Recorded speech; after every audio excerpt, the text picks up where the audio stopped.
Hey, Dan Dowdy here with Bill for the Trades, and today I'm going to take you through the topic, embrace failure as a path to success.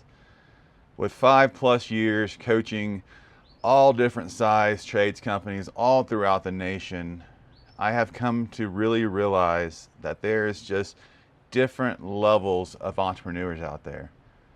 And really, it's not just about how smart they are. That's rarely the case. It's really more about their ability to take risk.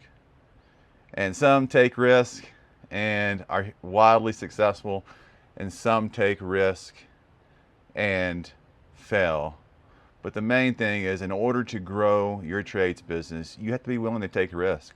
There's some people out there who are so scared of failure that they don't take the risk and they get stuck where they're at.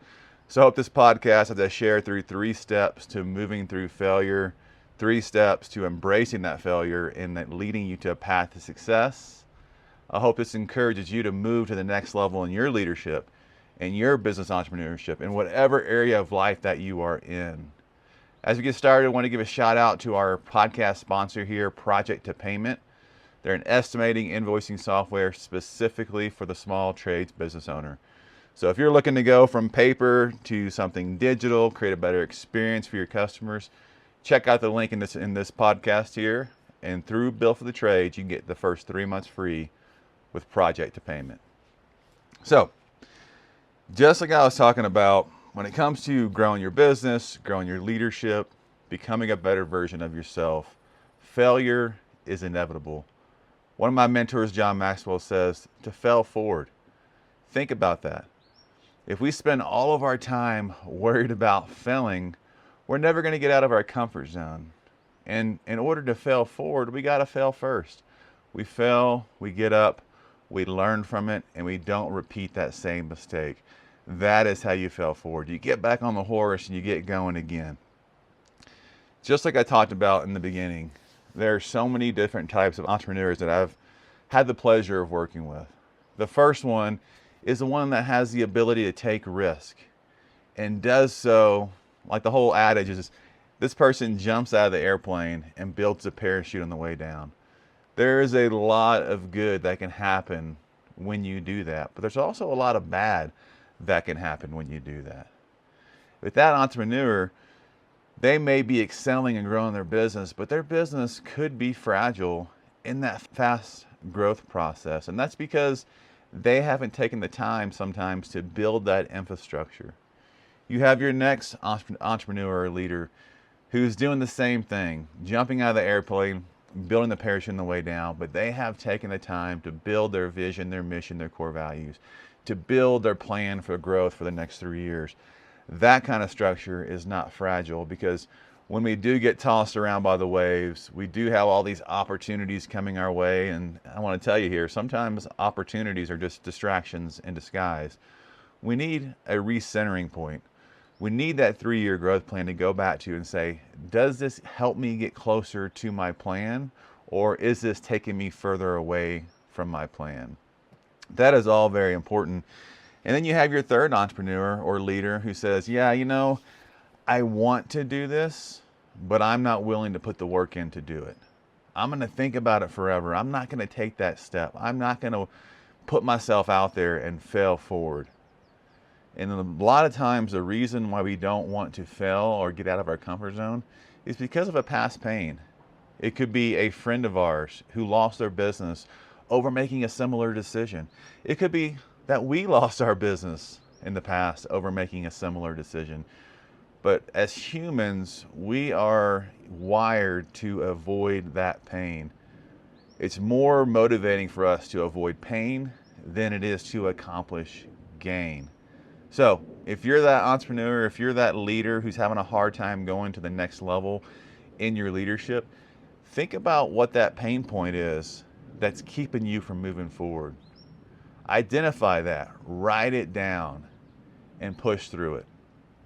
Realize that the risk and the reward is so much greater than that risk. You can do it. You can push through that. And don't let that past, that fear of failure, keep you from the future. People want a leader who's real, not a leader who's always right. What do you have to lose? So as we reflect on this, I want you to think about the very first thing in moving through and failing forward and really reaching that path to success that you want to do. So if you're moving forward, you get out of your comfort zone and you have a setback, right? That first failure comes. I want you to take a little time to reflect and analyze that. Figure out, ask yourself why it happened, what were the factors that contributed to it. This kind of introspective will help you gain insight into your decisions and actions moving forward. Number 2, extract key lessons. Identify specific lessons learned from the failure. Consider what you could have done differently and what strategies or approaches might work better in similar situations in the future. Document these lessons. Let it guide your future decisions. And then number 3, implement those changes. Use the lessons learned to make concrete changes in your approach and processes. Whether it's refining your strategies, improving your communication, or adjusting your goals, proactive changes based on insights gained from failure can lead to better outcomes. Reflect and analyze, extract those key lessons, implement the changes. That's the best way to move forward when you do take those risks and you do fail as a leader. One more thing I wanted to talk about is that Built for the Trades, we offer mastermind groups. Mastermind groups are peer groups. You surround yourself with like-minded business owners and managers that are looking to grow and do the same thing that you were looking to do. Jim Rohn says you're the sum of the 5 people you hang around. Imagine surrounding yourself with 10 or more business owners every week who can not only encourage you and give you advice, but you can encourage them and give them advice. You are naturally going to grow, and you're naturally going to embrace failure as a path to success, because you're going to see that being a great leader is not being a perfect leader. Being a great leader is not being a leader that's always right. It's being a leader that's real, that's willing to take risk, willing to fail forward on the path to success. My hope is that this podcast encourages you this morning. Remember, leadership is not a position. I talked a lot about entrepreneurship today. I hope this encourages you to move forward, take risk, get out of your comfort zone, because doing the same thing every day is going to get you the same results. What you're doing today as you listen to this podcast is going to give you results 3, 6, 12 months down the road. You're going to see the fruit of that labor, sometimes good, sometimes bad. So if you know somebody out there who can be encouraged by this podcast, who can learn from it, please like it, subscribe, leave us a comment, and share this with a friend, and I'll see you next time.